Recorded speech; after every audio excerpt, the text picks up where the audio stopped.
Assalamualaikum warahmatullahi wabarakatuh.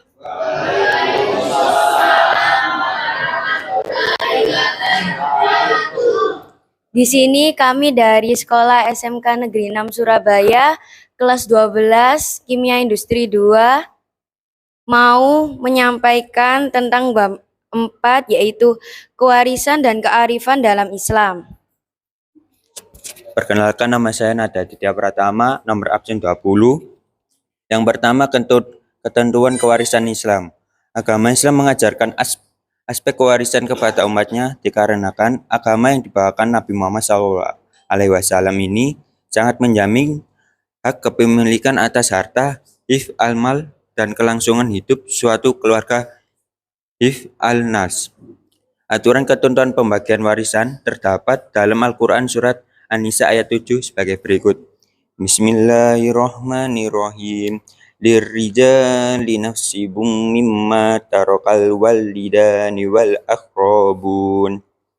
Walin nisa'i nasibum mimma tarakal walidani wal aqrabuna mimma qalla minhu aw kasur. Nasiban mafruzo, yang artinya bagi orang laki-laki dan hak bagian dari harta peninggalan ibu, bapak, dan kerabatnya, dan bagi orang wanita ada hak bagian pula dari harta peninggalan ibu, bapak, dan kerabatnya, sedikit ataupun banyak menurut bagian yang telah ditetapkan. YS An-Nisa ayat 47.7. Nama saya Rehan Satria Wijaya dari absen 30. Harta peninggalan dan harta warisan. Harta peninggalan adalah bagian harta yang ditinggalkan mewaris atau pewaris. Sebelum harta waris dibagikan, perlu dilakukan hal-hal sebagai berikut. A. Diambil untuk biaya perawatan mayat sewaktu sakit. Misalnya, biaya pengobatan, biaya rumah sakit, dan lain sebagainya. B. Diambil untuk biaya pengurus mayat. Misalnya kain kafan, papan, dan lainnya. C. Diambil untuk hak harta itu sendiri, misalnya zakat. D. Diambil untuk membayar hutang, nazar, sewa, dan lainnya. E. Diambil untuk wasiat apabila ada. Harta peninggalan yang tersisa dari pengeluaran untuk kepentingan mewaris itu sendiri, itulah baru yang disebut harta warisan yang dibagikan kepada ahli waris. Bagian ahli waris yang telah ditetapkan oleh Allah Subhanahu wa Ta'ala dalam Al-Quran disebut sebagai furudul muqaddarah, yaitu 1/2, 1/3, 1/4, 1/6, dan 1/8, 2/3, dan sisanya atau pembulatan, atau yang disebut asabah. Perkenalkan, nama saya Suganda Denari Saputra dari absen 35. Sebab-sebab terjadinya kewarisan. Dalam pembagian harta waris terdapat asbabul irtris atau sebab-sebab orang menerima harta waris sebagai berikut. Yang pertama, karena nasab atau hubungan keturunan atau darah. Yang kedua, karena perkawinan, yakni sebagai suami atau istri. Yang ketiga, karena memerdekakan budak atau jika mayat pernah menjadi budak.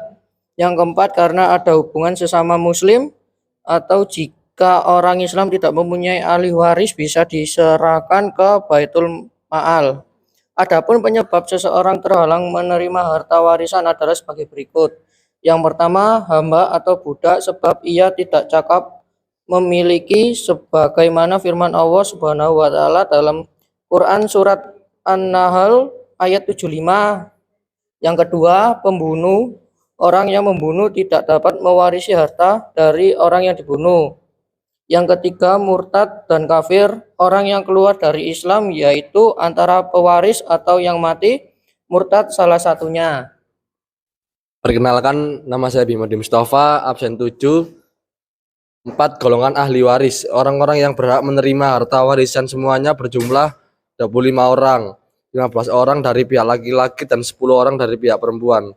Dan apabila dari 15 orang dari pihak laki-laki itu ada semua, maka yang berhak menerima hanya ada 3 saja. Lihat bagan. Dan apabila 10 orang dari pihak perempuan itu ada semua, maka yang berhak menerima ada 5 saja. Dan apabila 25 orang itu ada semua, yang berhak menerima ada 5 orang. Untuk lebih jelasnya lihat bagian sebagai berikut. Ahli waris dari pihak laki-laki. Anak laki-laki, cucu laki-laki dari anak laki-laki, ayah, kakek dari ayah, dan terus ke atas. Saudara laki-laki sekandung, saudara laki-laki sebapak, saudara laki-laki seibu, anak laki-laki dari saudara laki-laki sekandung, anak laki-laki sebapak, paman seibu, sebapak, paman sebapak, anak laki-laki paman seibu sebapak, anak laki-laki paman sebapak, suami orang yang memerdekakan mayat, anak laki-laki, suami istri, ayah, ibu, anak laki-laki, anak perempuan. Ahli waris dari pihak perempuan. Anak perempuan, cucu perempuan dari anak laki-laki, ibu dari bapak, ibu dari ibu, saudara perempuan sekandung, saudara perempuan sebapak, saudara perempuan seibu, istri wanita yang memerdekakan, cucu perempuan dari anak laki-laki, saudara perempuan sekandung, ibu. Saya Nesananda Aprilia, nomor absen 22. Yang kelima, ahli waris Zawil Furud dan Asabah. Ahli waris secara garis besar dapat dikelompokkan menjadi dua. Yang pertama, Zawil Furud, dan yang kedua, Asabah.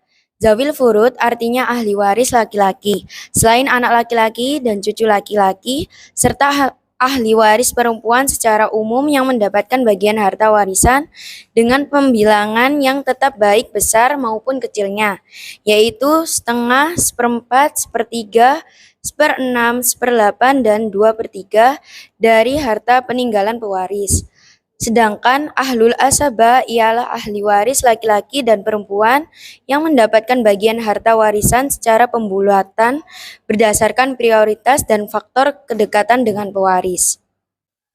Perkenalkan, nama saya Muhammad Fadil, nomor absen 17. Di sini kami akan menjelaskan apa itu hijab dan mahjub. Hijab berarti tutup atau tabir. Maksudnya ialah seseorang yang menjadi penghalang atas ahli waris lainnya untuk menerima harta waris. Hijab dibagi menjadi dua macam, yaitu yang pertama hijab hirman, yakni tertutup secara mutlak. Misalnya, anak dan cucu sama-sama ahli waris, namun cucu tidak dapat harta karena ada anak laki-laki. Sedangkan yang kedua hijab nuksan, yakni hijab yang sekedar mengurangi jumlah yang diterima oleh ahli waris. Perkenalkan, nama saya Ervan Eka Widilaksono, nomor absen 10. 7. Perhitungan warisan. Dalam ilmu faraid, bagian ahli waris yang sudah ditentukan adalah 1/2, 1/4, 1/8, 2/3, 1/8, 1/6. Maka dalam perhitungan harus dicari KPT kelipatan persekutuan terkecilnya yang dalam ilmu faraid disebut dengan aslul masalah. Nama saya Muhammad Rifki Kamarsomi, absen 19. Masyarakat Indonesia menganut hukum yang pluralis. Selain hukum agama, mereka juga menjunjung tinggi hukum adat. Ada persamaan dan perbedaan antara adat dan warisan. Persamaannya adalah waktu pembagian setelah dikurangi biaya pengurusan mayat. Bagian ahli waris laki-laki 2 kali bagian perempuan, sedangkan perbedaannya adalah dalam hukum adat dibedakan antara yang diperoleh sewaktu hidup dan harta yang diperoleh dari orang tuanya. Dalam hukum adat ada anak angkat berhak menerima warisan, sedangkan dalam hukum Islam tidak berhak menerimanya. Perkenalkan, nama saya Muhammad Khalidul Firdaus dari absen 16. Saya akan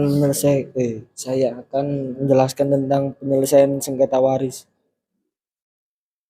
Seyogyanya apabila terjadi sengketa warisan yang disebabkan misalnya penguasaan harta warisan oleh ahli waris tertentu agar diselesaikan secara kekeluargaan. Hal lain ini supaya tidak menimbulkan konflik keluarga secara terbuka dan diketahui khalayak umum. Akan tetapi jika tidak terdapat diupayakan perdamaian masing-masing, ahli waris dapat mengajukan permohonan penyelesaian sengketa warisan kepada pengadilan agama di wilayah hukum tempat mereka.